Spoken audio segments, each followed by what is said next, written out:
আমরা কি প্রস্তুত আছি আগামীর জন্য? ইনশাআল্লাহ আমরা আরো দ্বিগুণ হারে প্রস্তুত থাকবো আগামী যত আন্দোলন সংগ্রাম আসবে সেখানে মোকাবেলা করার জন্য। এই বাংলাদেশকে আমাদের রক্ষা করতে হবে। চারিদিকে নানা ষড়যন্ত্র চলছে, সেইগুলিকে আমাদের রুখে দাঁড়াতে হবে। এইখানে শহীদ মারা আছেন, তাদের সন্তানদের জন্য তাকে আমাদের কাজ করতে হবে, আমাদের বিচার করতে হবে, শেখ হাসিনার বিচার করতে হবে। এটাই আমাদের মূল কাজ হবে এখন। আমাদের আজকের অনুষ্ঠানের সংগ্রামী সভাপতি এবং মানিকগঞ্জ জেলার সংগ্রামী সভানেত্রী এবং বিএনপি চেয়ারপারসনের উপদেষ্টা মণ্ডলীর অন্যতম সদস্য, অত্যন্ত বলিষ্ঠ নেত্রী আফরোজা খানম রীতা আপা।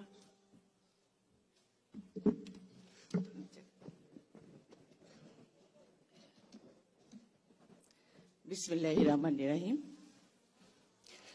জুলাই মানে সুখ, জুলাই মানে বেদনার উপাখ্যান। গত জুলাই আমরা হারিয়েছি হাজারো প্রাণ। এই জুলাইয়ে হারালাম আমরা মাইলস্টোন স্কুল অ্যান্ড কলেজের মেধাবী শিক্ষক শিক্ষার্থী। এই শোকাবহ সময় বক্তৃতা দেওয়া বা কথা বলা সত্যি কঠিন। কি দিয়ে শুরু করব, কি কথা বলবো বুঝতে পারছি না। এখানে শহীদদের মাদের কথা শুনে তাদের সাথে কথা বলতে কি আমার হৃদয়টা বেদনায় ভরে গিয়েছে, কষ্ট লাগছে। কারণ আমিও তো মা, আমিও নারী। একজন নারী জানে মা হওয়ার বেদনা আর মা ডাক শোনার আনন্দ। পৃথিবীতে এমন কোন শব্দ নেই যা দিয়ে সন্তানহারা মাকে সান্ত্বনা দেওয়া যায়। তাবৎ পৃথিবীতে এমন কোন ভাষা নেই যা দিয়ে শহীদ জননীদের সান্ত্বনা দেওয়া যায়। সান্ত্বনা দিচ্ছি না, আপনাদের সম্মান জানাচ্ছি, আপনাদের বিনম্র শ্রদ্ধা জানাচ্ছি। আজকে এই শহীদ জননীদের সামনে দাঁড়িয়ে কথা বলার সুযোগ পেয়ে নিজেকে সম্মানিত বোধ করছি। আজকের এই অনুষ্ঠানের সম্মানিত প্রধান অতিথি, ফ্যাসিবাদ বিরোধী আন্দোলনের পথিকৃৎ, গণতান্ত্রিক সংগ্রামের অগ্রনায়ক বিএনপির ভারপ্রাপ্ত চেয়ারম্যান জনাব তারেক রহমানকে গভীর শ্রদ্ধা জানাই। আর উপস্থিত আছেন স্থায়ী কমিটির সম্মানিত সদস্যবৃন্দ, সম্মানিত ভাইস চেয়ারবৃন্দ, সম্মানিত মহিলা দলের সম্মানিত নেতৃবৃন্দ সহ অন্যান্য সংগ্রামী নেতৃবৃন্দ, আজকের এই আয়োজকের সাথে অংশগ্রহণকারী দায়িত্বশীল নেতৃবৃন্দ এবং এই অনুষ্ঠানের সর্বোপরি শহীদ পরিবারে সবাইকে জানাই শ্রদ্ধা আর সালাম। আসসালামু আলাইকুম। সম্মানিত উপস্থিতি, আমরা নারীরা তিনটা সত্তা আমাদের। কখনো আমরা কন্যা, কখনো জায়া, কখনো জননী। এই তিন রূপেই আমরা আমৃত্যু সংগ্রাম করে যাচ্ছি। এই তিন রূপেই এই ফ্যাসিবাদ বিরোধী আন্দোলনে নারীরা তাদের যে সাহস, যে ধীরতা দিয়ে কিন্তু এই আন্দোলনকে ধরে রেখেছিল। সম্মানিত উপস্থিতি, ফ্যাসিবাদ বিরোধী আন্দোলনে নারীদের ভূমিকা ছিল অসামান্য। এই লড়াইয়ে সবচেয়ে সাহসী ভূমিকা রেখেছে বাংলার নারী সমাজ। এই বিপ্লবী নারীরা ইতিহাসে চিরদিন ইতিহাস পরিবর্তনের বীর হয়ে থাকবে। রক্তে আগুন, চোখে স্বাধীনতার স্বপ্ন নিয়ে স্কুল, কলেজ, বিশ্ববিদ্যালয় থেকে রাস্তায় নেমে গিয়েছিল সব শিক্ষক শিক্ষার্থীরা। তাদের সাথে ছিলেন কারা? মায়েরা। পাশে ছিলেন কারা? মায়েরা। তাদের স্লোগানে কেঁপেছে রাজপথ, তাদের রক্তে লেখা হয়েছে প্রতিরোধের ইতিহাস, ফ্যাসিবাদ বিরোধী ইতিহাস। সরকারি তথ্য অনুযায়ী এই অভ্যুত্থানে 132 শিশু কিশোর এবং 11 জন নারী শহীদ হয়েছেন। আমরা ভুলি নাই সেই সব শহীদদের, যারা স্কুল ব্যাগ ফেলে রাজপথে নেমেছিল, যারা টিয়ার গ্যাসের দগ্ধ হয়েও পুলিশের বন্দুকের সামনে দাঁড়িয়ে বলেছিল এই দেশ আমার, এই স্বাধীনতা আমার। আজকে এই মঞ্চ থেকে আমি সেই শহীদ পরিবারের সকলের প্রতি শ্রদ্ধা জানাই এবং কৃতজ্ঞতা প্রকাশ করছি। ফ্যাসিবাদ বিরোধী আন্দোলনে নারীরা যে ভূমিকা রেখেছিল, সেই ভূমিকা শুধু প্রতিটা কারণ নারীদের ভূমিকা, সেটা ডাইরেক্টলি হোক ইনডাইরেক্টলি হোক, নারীদের ভূমিকাটা সবসময় ছিল। কারণ একটা নারীর সাথে কিন্তু তার সন্তান জড়িত, তার স্বামী জড়িত, তার বাবা জড়িত।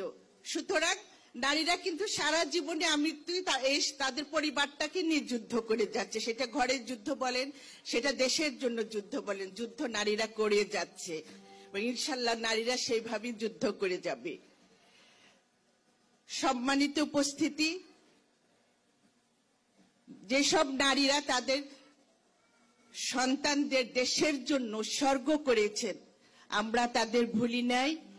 সেই সমস্ত নারীদের মধ্য থেকে আমি একজন মার কথা বলবো, যে মা দেশের জন্য তার প্রিয়তম স্বামী শহীদ প্রেসিডেন্ট জিয়া রহমানকে হারিয়েছেন তার ছোট সন্তান আরাফাত রহমান কোকোকে, আর বড় সন্তান জনাব তারেক রহমানকে দিয়েছেন, উৎসর্গ করেছেন দেশের জন্য, দেশের মানুষের জন্য।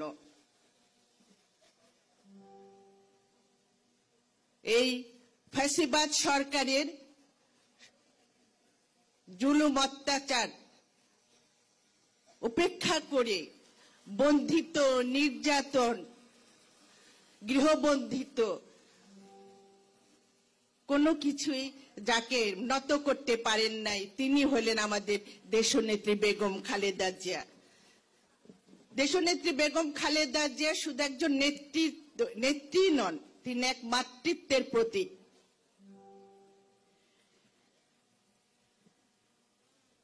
তিনি এক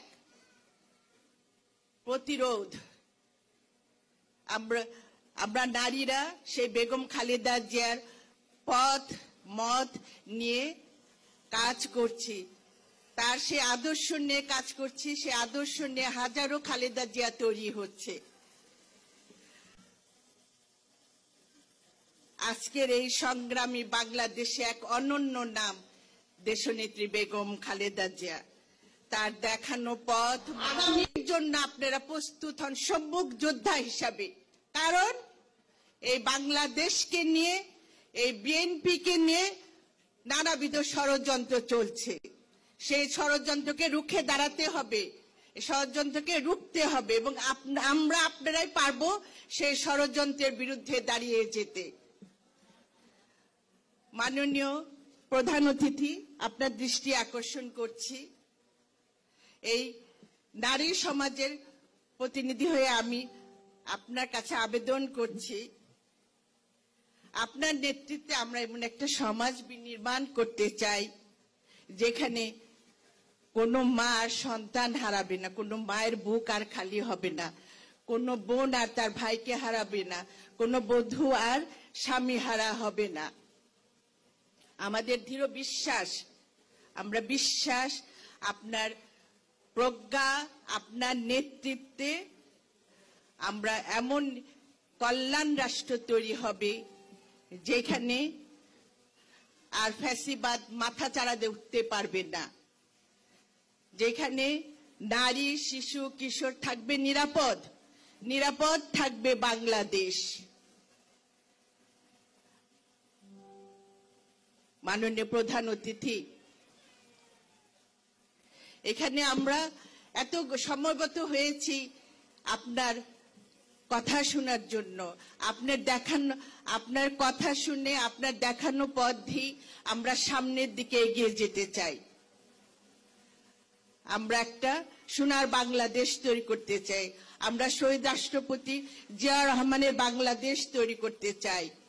আপনি যে স্বপ্ন দেখেছেন আমাদের নিয়ে, এই নারী সমাজকে নিয়ে, সেই নিরাপদ বাংলাদেশ তৈরি করতে চাই। আপনার যে দিক নির্দেশনা আমরা পাবো, ঠিক সেই দিক নির্দেশনা নিয়ে আমরা আগামীর জন্য প্রস্তুত। এখানে আমার বোনরা আছে, আমরা কি প্রস্তুত আছি আগামীর জন্য? ইনশাল্লাহ আমরা আরো দ্বিগুণ হারে প্রস্তুত থাকবো। আগামীর যত আন্দোলন সংগ্রাম আসবে সেটা মোকাবেলা করার জন্য। এই বাংলাদেশকে আমাদের রক্ষা করতে হবে। চারিদিকে নানা ষড়যন্ত্র চলছে, সেইগুলিকে আমাদের রুখে দাঁড়াতে হবে। এখানে শহীদ মারা আছেন, তাদের সন্তানদের জন্য আমাদের কাজ করতে হবে, আমাদের বিচার করতে হবে, শেখ হাসিনার বিচার করতে হবে। এটাই আমাদের মূল কাজ হবে এখন। সম্মানিত উপস্থিতি, আমি আমার বিদায় নেওয়ার আগে সবাইকে আবারও ধন্যবাদ জানাচ্ছি। বিশেষ করে এখানে যারা আয়োজক ছিলেন, মহিলা দল সহ অন্যান্য সংগ্রামী নেতৃবৃন্দ যারা আছেন, সবাইকে ধন্যবাদ জানাচ্ছি একটু সুন্দর অনুষ্ঠান আয়োজন করার জন্য। আমি শুধু একটা কথা বলবো, অনুষ্ঠানটা যদি সফল হয়, আমাদের প্রধান অতিথি যদি ভালো লাগে অনুষ্ঠান, তাহলে সমস্ত কৃতিত্ব আপনাদের। যদি কোথাও ত্রুটি থাকে সে দায়ভার আমি নিয়ে বিদায় নিলাম। আল্লাহ হাফেজ। বাংলাদেশ জিন্দাবাদ, বাংলাদেশ জাতীয়তাবাদী দল জিন্দাবাদ।